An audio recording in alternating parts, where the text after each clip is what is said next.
Hi and welcome to PolyOriginals with Fiona Abel-Smith. So for today's project I thought we'd do something a little bit different. One of the big shows that I do with the British Polymer Clay Guild is the Miniatura show up at the NEC in Birmingham in the UK, and that's a show which specialises in everything you need for doll's house. And one of the things I do at the show and demonstrate is how to make doll's house tiles. Make your own ones from polymer clay. And as a result of that, I've got a tutorial on that, which shows you how to take it from getting your initial design all the way through to putting the doll's house tiles into your actual doll's house. So I thought I'd come up with a new design for Miniatura.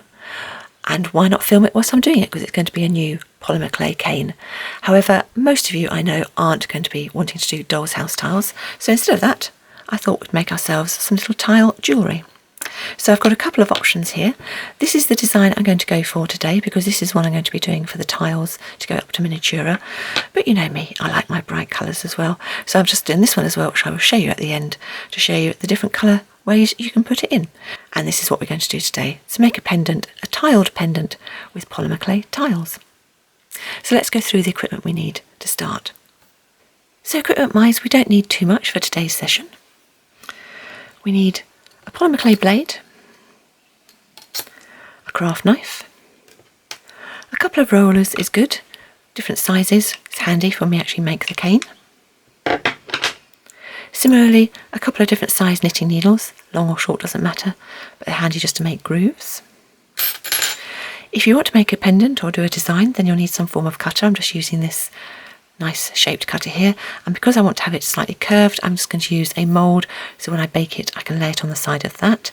And because my cutter is double-sided, just to save my hands, I'm going to use a piece of hardboard just to press down on the cutter. When we take our shape, I'm just going to use a little bit of cling film just so we give a beveled edge. And then, because I like my pieces nice and shiny, I'm going to use the wet dry sandpaper. I'm going to use 240 grit, 600, 1000 and 1500, but again, if you don't want to sand, you don't need to do that. And by way of a bail or a fastening on the back, I'm going to use these little tiny micro screws. You get them where you buy jewellery findings, tiny screws, and I'll show you how to put one of those in the back of the piece.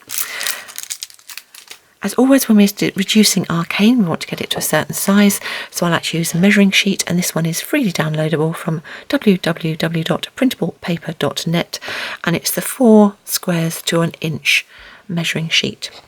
Other than that, the only things we need are a pasta machine dedicated to polymer clay use, and some form of wet wipe or wet material, cotton cloth, something that's just going to wipe over any excess clay we have later on in the process. And that's it, so let's get started. For the tiles I was going to do, I thought a Victorian style feel would be quite nice, and I was particularly drawn to this image that I found online. And then I had a look at a couple of other tiles. It's always useful to look for the tiles to see the repetitions, because we're going to be doing a right angled triangle when we do our patterns.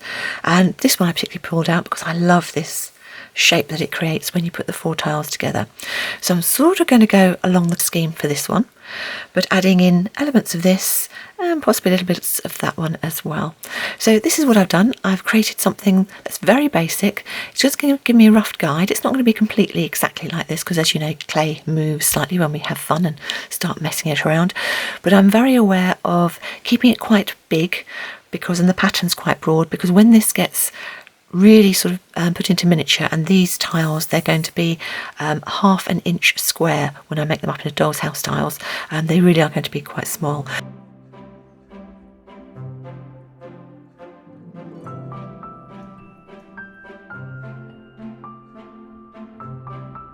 So the clay I'm using today, I'm actually using Fimo. Any brand of clay will work equally as well for this technique. I'm going to make myself a very soft, pale sort of off-white background colour. So those are the 2 colours I'm going to mix together for that. The brown is going to be the outline colour to outline all the individual patterns. And then I'm going to use the white to create a little bit of extra skinner blends. So I have chosen lemon yellow, apple green, flamingo and calypso blue, and I'm going to do little skinner blends of these. That's the first thing I'm going to do, just to give myself a starting colour. Now I've gone brighter than the in the Victorian pattern piece there, but I know, again, because I'm going so very small, I need colours that have got a nice tonal difference of light and dark, but also a nice colour variation. So first thing I'm going to do is I'm going to take probably quarter packs of this and with the white or with the other yellow and other colours, and make up some Skinner blends, and I'll bring you back when I've done that.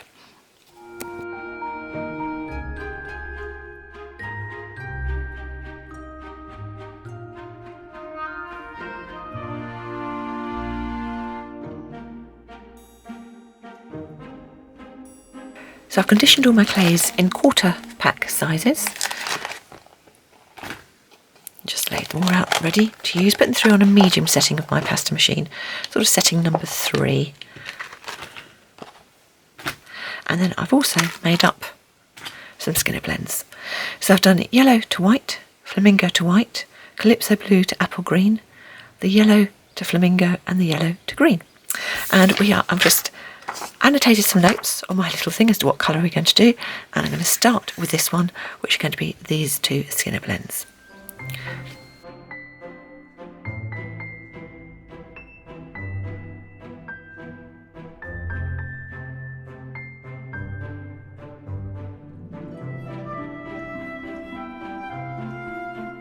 So the middle part is going to be the orange to yellow, and that's going to be surrounded by the green to yellow.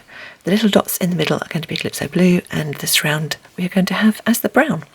So the first thing I need to do is to reorientate the shape of my blend. So I'm going to fold it in half, put it through the pasta machine on setting number 2, then put it through to my thinnest usable setting to give myself a nice long strip, and then I'm going to concertina that into a nice block of clay. So there's our block of clay, yellow at one side and the flamingo on the other. So what I need to do now is to change the shape of that to a triangular shape, and then we're going to inset with a roll of the blue. So I'm simply going to push down one side to make the yellow a nice triangular point. And what I am doing when I'm doing this is I am trying to keep it exactly the same all the way down the length, because we are going to make this into tiles, so this needs to be as exact this time as I can make it. So if you're worried at all, just keep your shapes nice and simple. So when I've got him quite a nice shape, next thing I'm going to do is just pull up one side of this to make it higher than the other. Again, go back down, try and make sure the whole thing is nice and neat.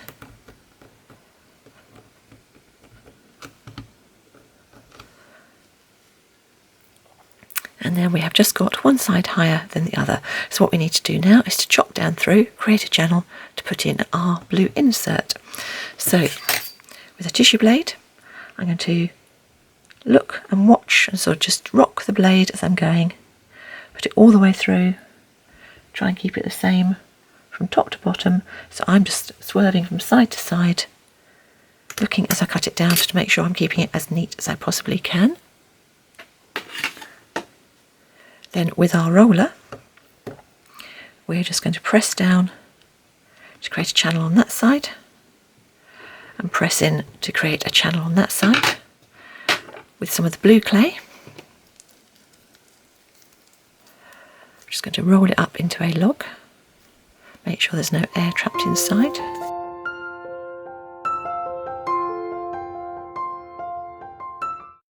Again, make the log as neat as I can.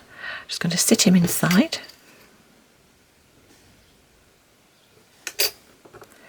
And then fit that piece back over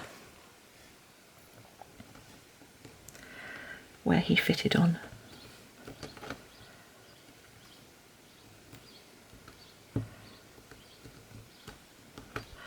And now we have our blue dot fitted inside our orange triangle piece.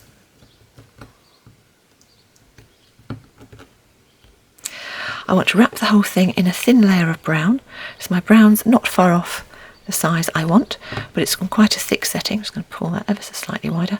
Quite a thick setting, so I'm going to put it down to my thinnest usable setting, and then I'm going to wrap the whole of this in a layer of the brown.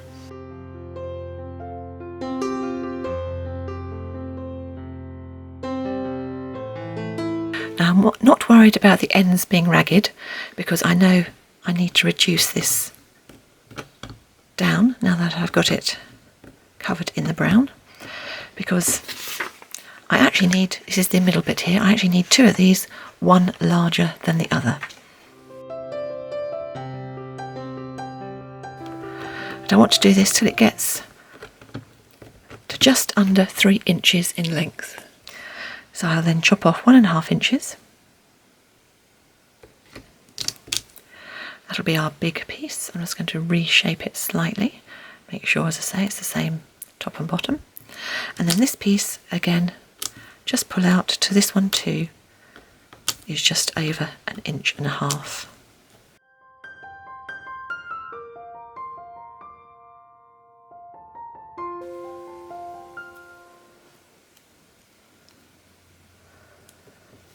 So that will just be a shorter piece. So those are our first 2 pieces. We now need to wrap these in the green and yellow. And as before with the green and yellow, I'm going to fold it in half, put it through setting 2 at my pasta machine to give myself a longer piece, and then put it through to my thinnest usable setting to give myself a really long piece.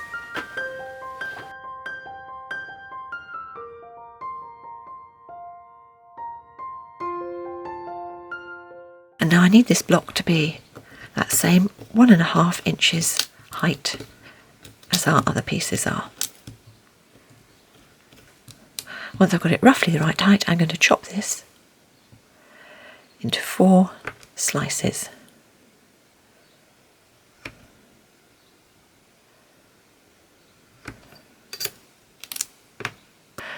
Having chopped it into 4 pieces, I need to make these longer that way. So I'm going to put them through the pasta machine, starting with setting quite a thick setting, setting number 2, and then probably taking it down, setting number 3, and see how far round the outside of these I can go. So setting number 2 has got me virtually all the way around. So that's my first one done. So what I will do is I will set him on and then chop off any excess.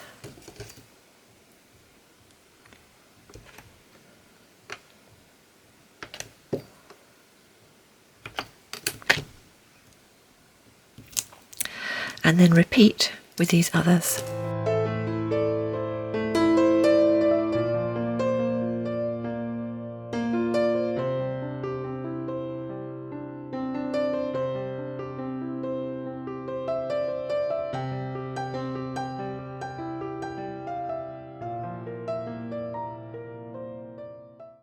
And now with some excess green, I'm just going to add a little bit extra round at the top on the back of this cane, just to give more of a green detail at the back here.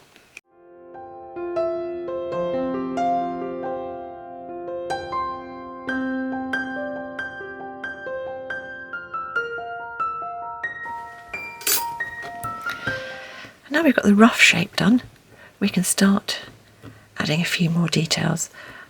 So I'm going to pinch out the sides, trying to make, as I say, sure I'm doing the same top and bottom.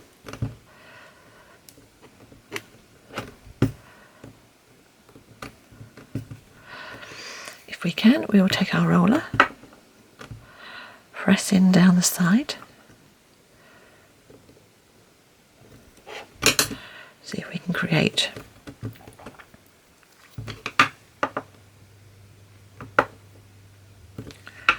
more of a lump and a bump going around the side.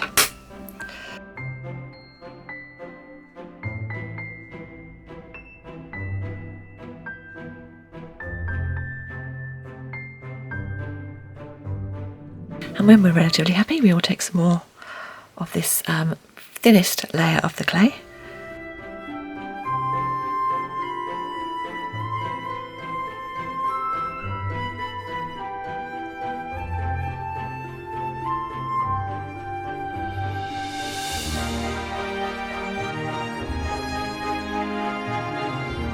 And there is our first element of the cane complete.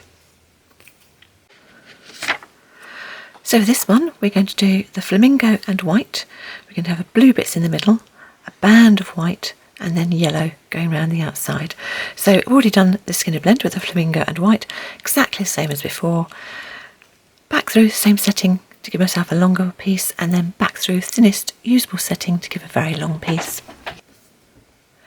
So as before, got it to about 1.5 inches in height. Now we need to add the blue down the middle. So I'm just going to chop straight down the middle, put it to one side, and with a knitting needle I'm going to do 1, 2, 3, and then on the other side I'm going to try and alternate where I put it, so do 1 in between, 2 in between, and then 1 right at the top. I'm not worried about the fact that all these layers are folding open because that will go in the finished piece. So what I'm going to do is I'm going to take some of the blue and I'm just going to make little logs of clay to fit in all those grooves.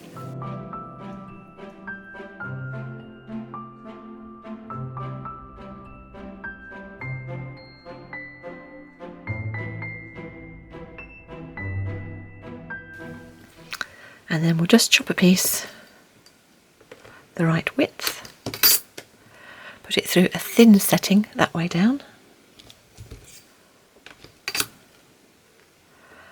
and that will go from the topmost one down to the bottom. Chop it off where it meets the bottom,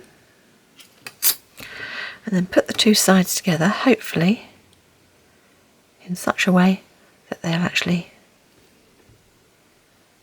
miss out and go the opposite ways as you go down. That will have gone slightly higher, so we'll just push him down, and then we're going to wrap the whole of this piece in a layer of the brown on a thin setting.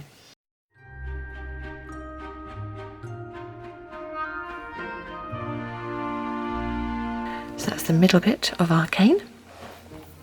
Now we're going to wrap in a layer of white, thicker than the brown. So I'm just going to, this is a 1/4 pack of white, so I'm just going to make it the same height.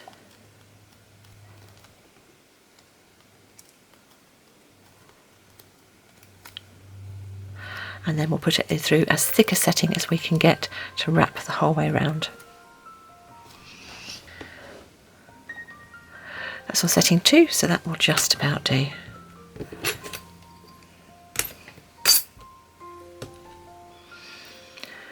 I'm actually going to start this not quite down at the point, and then again finish it not quite down at the point, and then we need to wrap the whole thing again in another thin layer of the brown.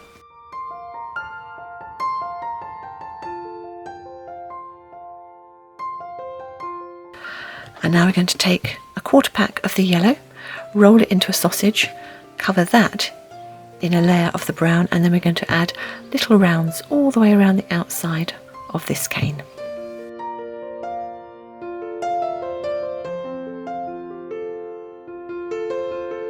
Before we do anything else, I'm going to make sure this is the right height, because it's actually it's gone taller than it needs to be, and we're going to change the shape of it slightly.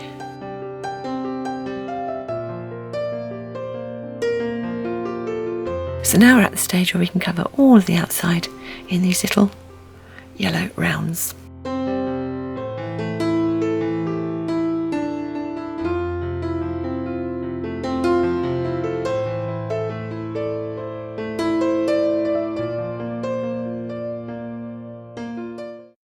So we've got 7 of these, but obviously 7 won't fit all the way around. However, if we chop these in half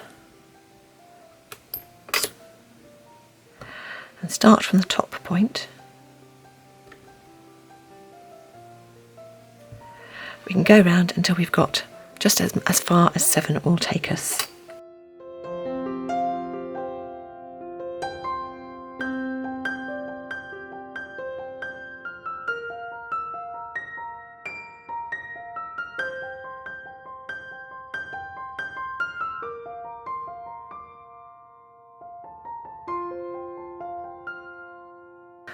Okay, so there we go. So we've got 2 elements of our cane done so far. So let's move on to the third piece. So I've decided to go for flamingo on the inside, a yellow to white blend here, and then a Calypso to apple green blend round here with additional green in between.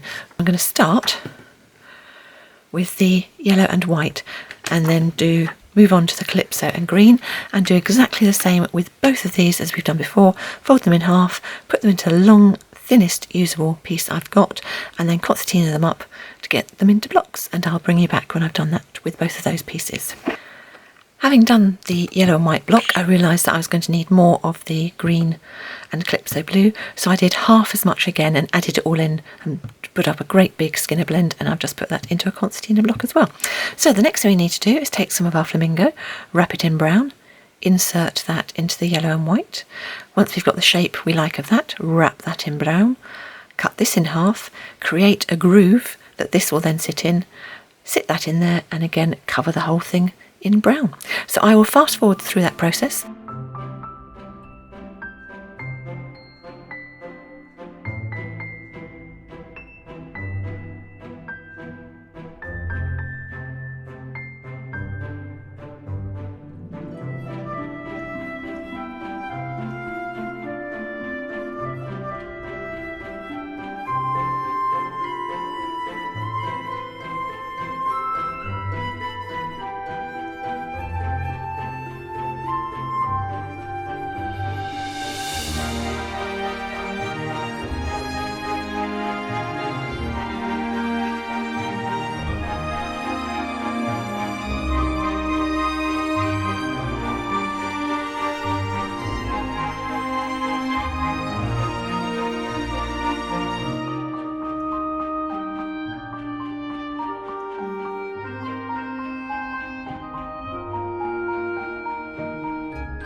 So I just need to change the shape of them slightly at the bottom, and then we need to add one insert here and then half of each of those inserts just there. And I'll do those with the flamingo that I've got left. I've just decided I'm going to put an insert into this just to give me more clay to play around with.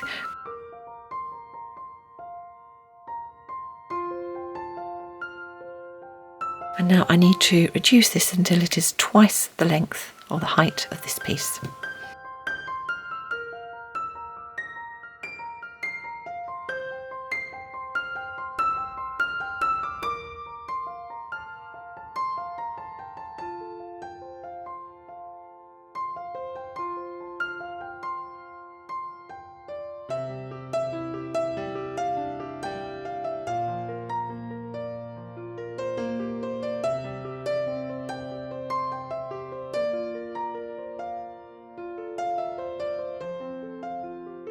So we've got some of the elements of our piece going on. So what we need to do now is this bit around here, and then we need to start infilling all the rest. So to do my stripe, I've taken all the colours I've got left, which isn't a lot, put them all through on whatever setting, the thickest setting I can for the amount I've got left to get this sort of size, because what I'm wanting to do is I am going to stack them all up so they're all roughly the height I need.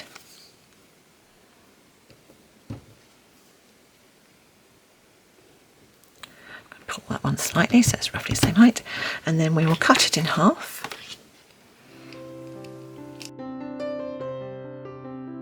And flip one over on the other. And that will give us our nice broad stripe. So at the moment it is a bit higher than all the rest of our pieces, which is great because it means that I can pull it and roll it to make it slightly longer.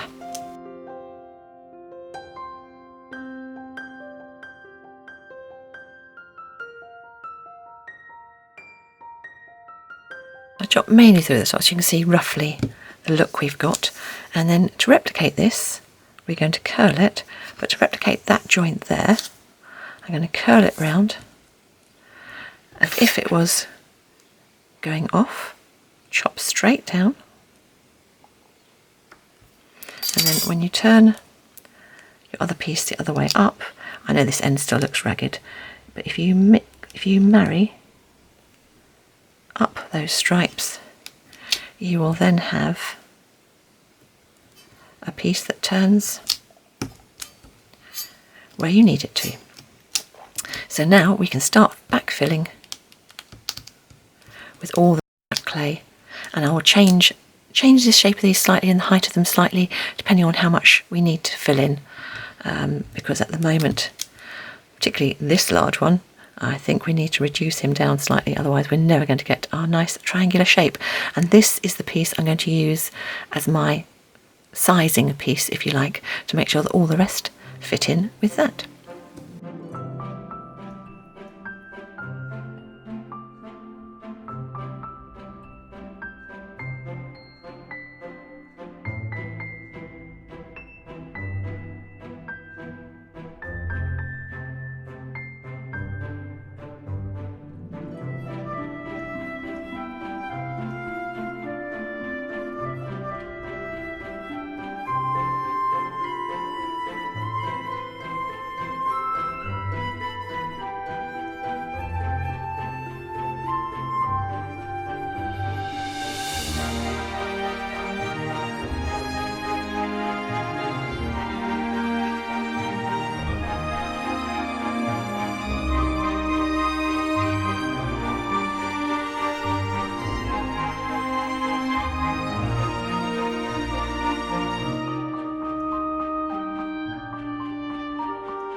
Okay, so there's the basic cane finished, so it's about 1.5 inches high and quite big.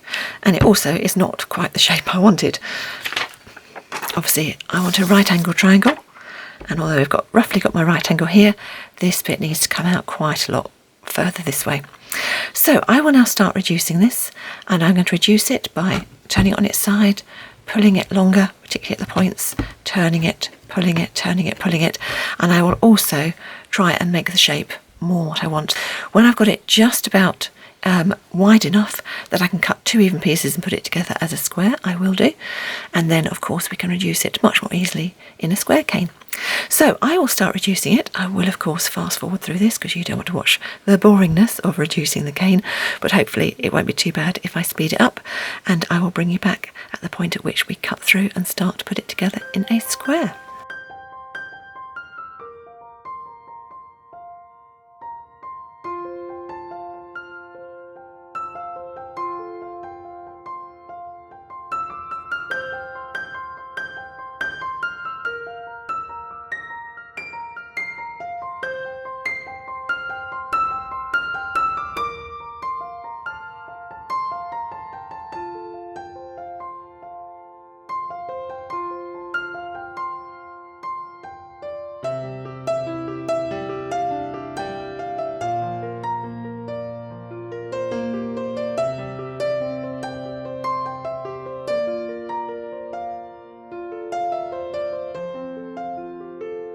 Right, it's not perfect, but I'm at a stage where I've kept my lines relatively straight, and if I go much further they're going to go very out of shape.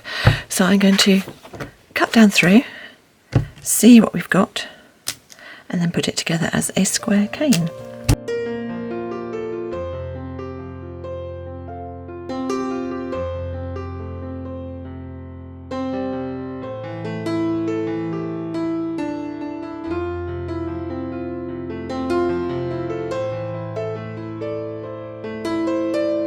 Okay, so we've got the start of the pattern there, and now I need to make this into a square cane so I can start getting down to tile side, and we can start kaleidoscoping it to see what we actually end up with.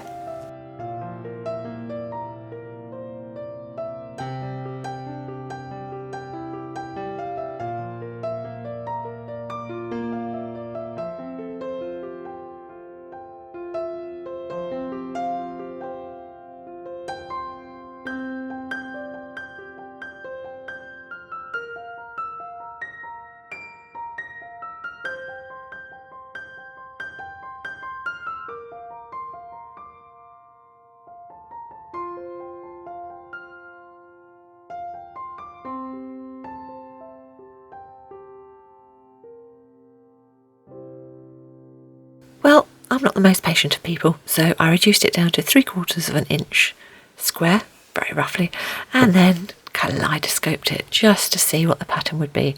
So I am very happy with that. I think it's come out very nicely. It's not what I originally drew up, but as I say, I've learnt to just go with whatever happens as you go through and create your design.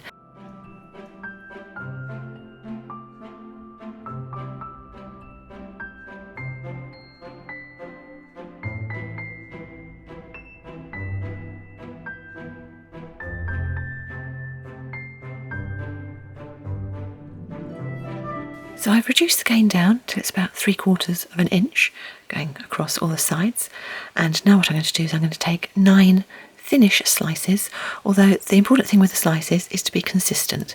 So take them as thin as you can manage, but if you can't manage thin, then do them whatever size you need to do them at. I say we'll take 9 slices and then we'll start putting them together.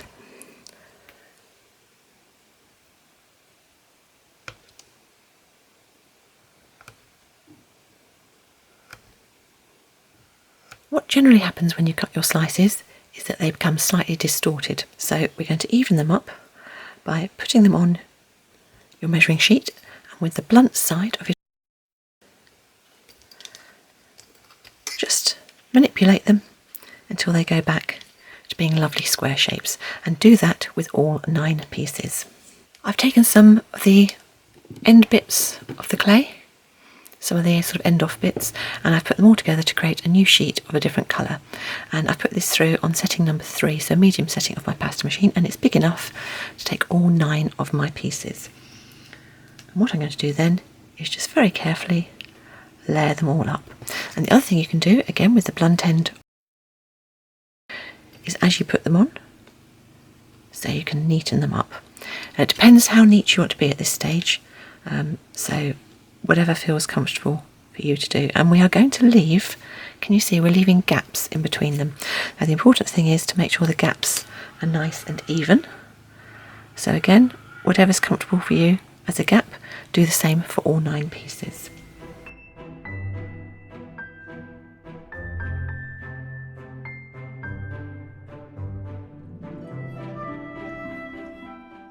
And then you can also go back with your blade. Again, still using the blunt side here, so watch your fingers on the sharp side. And just manoeuvre the slices to make sure you've got as even as possible gaps in between all your slices. And when you're happy, find the shape you're going to use, and then we'll put a little bit of cling film over the top of this so that when we cut down we'll get a nice beveled edge. I'm just putting a very thin sheet, spreading it nice and taut over, and then I'll spend a bit of time deciding where I want the pattern to be. Do you want it to be even? Do you want it to go on have it on a slant? Do you want a bit of both patterns? So say, spend some time deciding where you want your shape to sit. And when you're happy, just press down.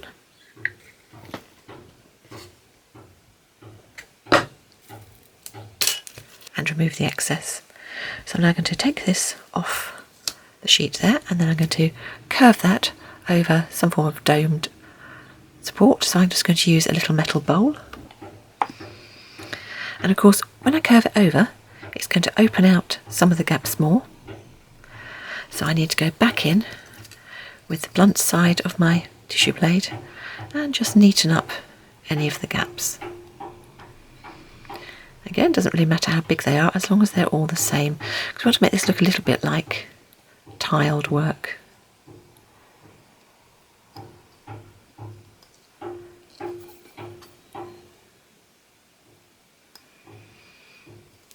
And if they're too big, again, with your finger you can just close them up slightly.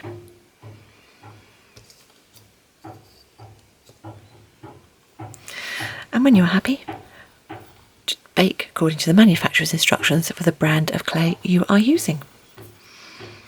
So here's our piece that's been baked, and what I've done since it's been out of the oven, I have actually sanded it to give it a nice smooth finish, because I want the tile bits to look smooth and then the grouting in between to not look smooth. And then once you've got it to the smoothness you like, we are just going to take a very small bit of whatever colour clay you want to use for the pseudo grouting. I'm going to use white, and I've just got it really nice and soft so that we can then roll really long thin strips. And all we're going to do with these strips is push them into the gaps in between the tiles. So you're effectively backfilling in all the gaps we've got. Now, if you had an extruder, then obviously you could use your extruder to give you a head start and give you some nice long round bits. You might even get a bit that fits in exactly to the gap you've got, which would make life easier. But if you haven't, this works just as well. So I'm just really shoving the clay down into those gaps.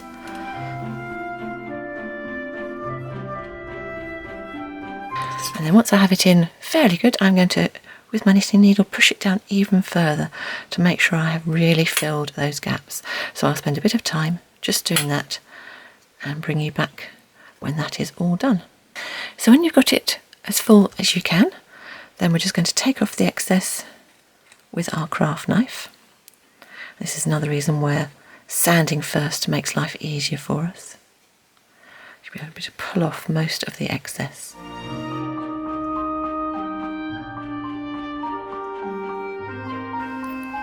And then with something which has got a nice rounded end which fits your grooves, so this happens to be 4mm knitting needle which is going to fit perfectly in, I'm just going to go in and I'm going to create a groove in the same way there would be grouting, because the grouting sits below the level of the tiles, so we want to create that same effect. So again, just going and creating a hollow.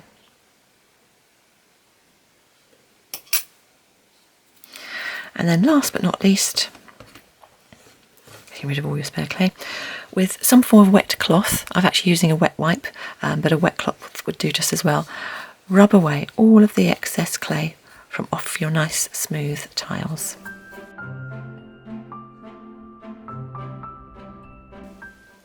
Right, the other thing I'm going to do at this stage is I'm going to insert this tiny little screw. Now I'm doing it at this stage because the screw is slightly deeper than the thickness of clay I've got. So I'm going to start inserting it by drilling a tiny little hole where I want the screw to sit. And then I'm going to twist it part way in, but make sure it hasn't gone all the way through to the front. And then I'm going to add a little excess scrap clay of the same colour as the backing all the way around here, just to sit that nicely in. And I've put it that way so that I can then thread any cord or anything else going through.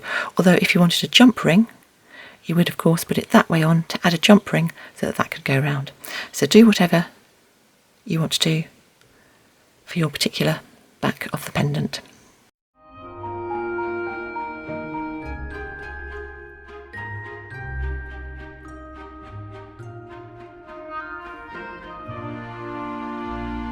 Okay, so once it's got that extra little bit of scrap clay on, I can now bake it, this time inside the same bowl as I used to create the shape. To keep the shape, cover with foil, and as per usual, bake as per the manufacturer's instructions for the brand of clay you are using. And I will bring you back when we've got that one baked. So there we go, there's our piece. And I've just buffed it to a nice sort of shine on the main bits, and as you can see, the white remains matte, just as it would be with tiles. So that was the 3/4 of an inch when I did it as squares. And just to show, I've also done it as 1 inch and as the little 1/2 inch. So you can obviously get a different look depending on what size you do. And as promised, I said I'd show you the tiles. So here it is, made up into doll's house tiles, 12th scale. So again, they've been grouted and they've been just given a slight sheen. And obviously they're set on a piece of card here, but you can imagine what they would look like inside a doll's house. Now you know me, I like my things nice and colourful, so here's another option I've done with another colour scheme just to show you can go bright if you want, and obviously this one I've done as a veneer rather than tiles. And to show you the colours, or to go through the colours I used for this one, so obviously I used the purple or plum, as Fiona call it, as the background. So for our initial cane, I've used apple green and white, then peppermint and white with a little bit of raspberry in between, and the outliner I've used is this same plum purple colour. For this piece, so which obviously I've already made it into a tile here, so we've got the two pieces here, so I've used a blend from the peppermint through to white through to the raspberry, with a little lemon yellow as the inserts, white around the outside as we did, and then the apple green on the outside. For this piece, which came out slightly differently from the one I did on the cane, simply because I didn't need to bend it so much, so this one is more of a true reflection of how my initial design went.